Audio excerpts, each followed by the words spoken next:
Hello, Mr. Torres. It's Batisham Tree. This is actually my video for my presentation. Before starting with this, I wanted to thank you for letting me show you this video and my work. So it was very important to thank you for this. I want to add just a thing. As you can watch it. This is my TV and my TV screen. Actually, I have connected my laptop on my TV screen in order to project my slide in my TV screen. So I'm sorry because this is not a big TV, but I think it's enough to watch. To watch a picture in my presentation. I think I have emailed you this PowerPoint file, so if you can't read the text in the following slides, you can watch it on your laptop. So I will take my stance. Before starting with the real topic, I wanted to show this joke. Actually, it was a treat made by James Franco, and this is a joke. So I will read it. My wife asked me why I spoke so softly in the house. I said I was afraid Mark Zuckerberg was listening. She lot, I lot, she will lot. So if I were in class, I would show the class this joke, and it would be a great information, a great picture to introduce my subjects. And if I were in class, I would ask what they think about the joke. So this is my question for you. What do you think about this joke? According to you, this joke refer to what? This is my question. So this is my title, the title of my presentation. Does big data control the ballot box? And in order to answer or to show you a point of view of this problematic, I will speak precisely about Cambridge Analytica, which is a company who played an important role in a scandal. If you tap on the Google algorithm Cambridge Analytica, you will see some articles about the scandal. So I will speak about this scandal. I will speak about CL Analytica. What did they do? So this is my first part, and I will the following section will be about the film, just the film here, and so I will make a short presentation of CA and what did the film do. So actually, in this scandal, the film was at the center of Facebook data breach, and it was a British political film. It was created in 2012, and actually it was an offshoot of a bigger group called SCR Group. A few words about key people of the film. We can speak about his founder, who were Alastair McWilson, You have the CEO, and you have on this slide a picture of Alexander Nix, who was Désolé, je n'arrive pas à trouver plus d'infos sur le film pour le moment. Veuillez réessayer ultérieurement. I'm so sorry, Mr. Joyce. As you can hear it,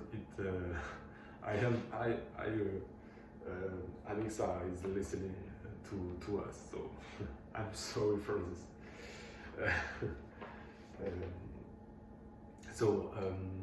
I was speaking about the key people of CA, which is Alexander Nix, who was the CEO of the CA, and Alastair MacLean, who was the founder of CIA.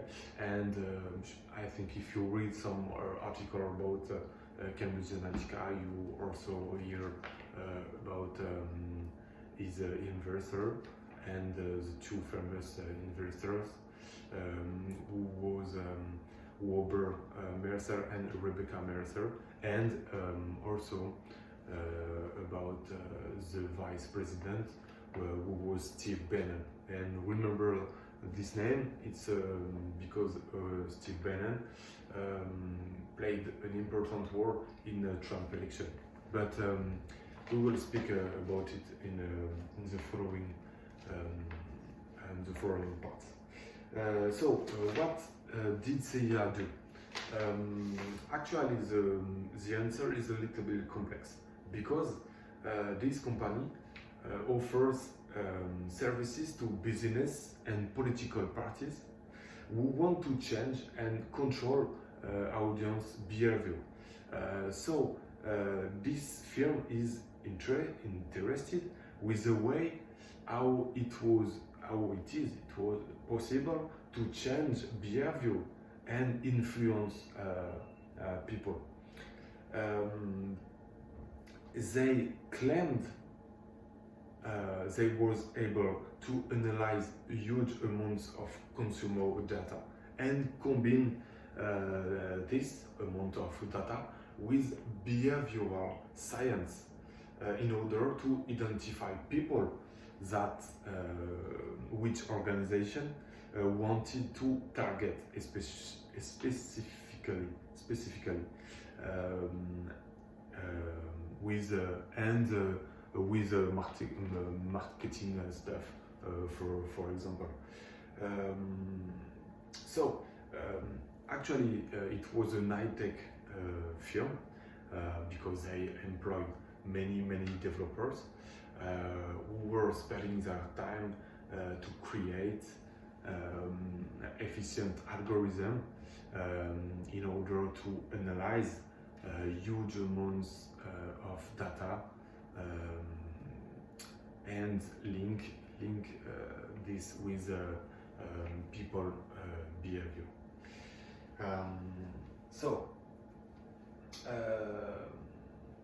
We spoke about this, and part number 2, the big others.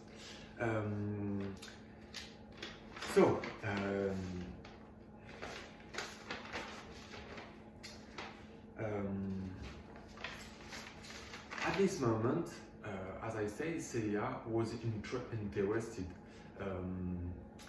by the way how it was possible to influence people, and they employed many developers, as I said, who created some algorithm to manage it. But at this moment, CIA didn't have data enough to manage it. So this was that's why we will speak about Professor Coogan, this scientist researcher, because everything started, as I said, when CIA and CIA, I don't know if I said it, but say if is an offshoot of was an offshoot of SCL and FCL, or the three letters for Strategic Communication Laboratories. So, as I said, everything started in 2012 when SCL wanted to invest in political business, and particularly in political campaign, by exploring the psychological characteristic of electors in order to influence their behavior. But as I said, in 2012, SIA did not have data enough to manage it. So the firm started to use Alexander Krugen's services, who is a researcher in psychology. So, who were Professor Krugen? And actually, Professor Krugen was a researcher who worked in Cambridge University. And Professor Krugen created an app which was "This is your digital life." So we will speak about this app and understand why this app was very important for CIA and later for Trump election. So the scientist Alexander Krugen built a Facebook app named "This is your digital life," and this app used Facebook logins, and at the beginning Professor Krugen presented it as an app to help and supply his academic researches. So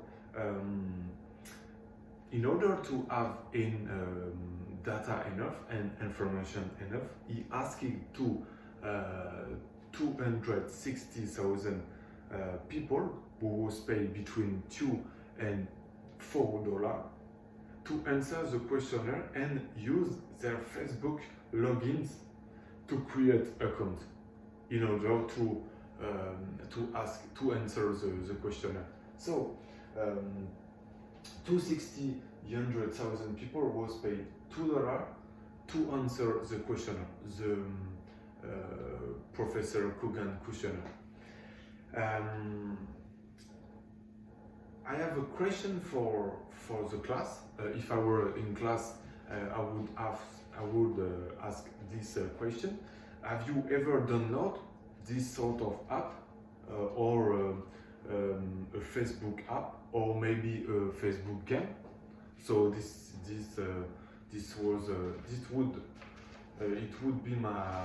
I would ask this question. As I said before, through this 260,000 people who opt in answering the questionnaire, Krugen was able with this to get access to data from some 60 million Facebook. So at the beginning we have only 260,000 people, and at the end Professor Krugen was able to get access to 50 million of Facebook profiles. So how we could do that? But actually the app he created also collected information of the test Facebook friends, of the test taker Facebook friends, and this is leading to the accumulation of millions and millions data. And all the data harvested could include information about location, people location, interest, and more granular stuff, about picture or statue or updates or profile updates, and all the light user could make. So also it was revealed that SIA data contain enough information, including, as I said, place of residence, that the company could match users to other records and build psychographic profiles. And at this moment, all was controlled, because it was a simple research made by Professor Kogan, but it was a research. But everything became problematic when Kogan shared all this amount of data with CIA, which started working on this data to feed their learning algorithm. And CIA claimed, as they claimed it, to build a political and psychological micro-targeting. So it was when the scandal was revealed at the world, it was revealed that CIA paid for this data, paid Alexander Krugen. So it was not a simple transmission between Alexander Krugen and CIA. It was a deal. It was a deal, and a big deal. And it was revealed that the deal was about millions of dollars. So in this picture, we can see all the steps from the beginning and the research to the millions of users' data collected or vested by Alexander Krugen. And you have the different steps of the different steps of the micro-targeting. Oh, just sorry, because I have a message from my battery, low battery, sorry.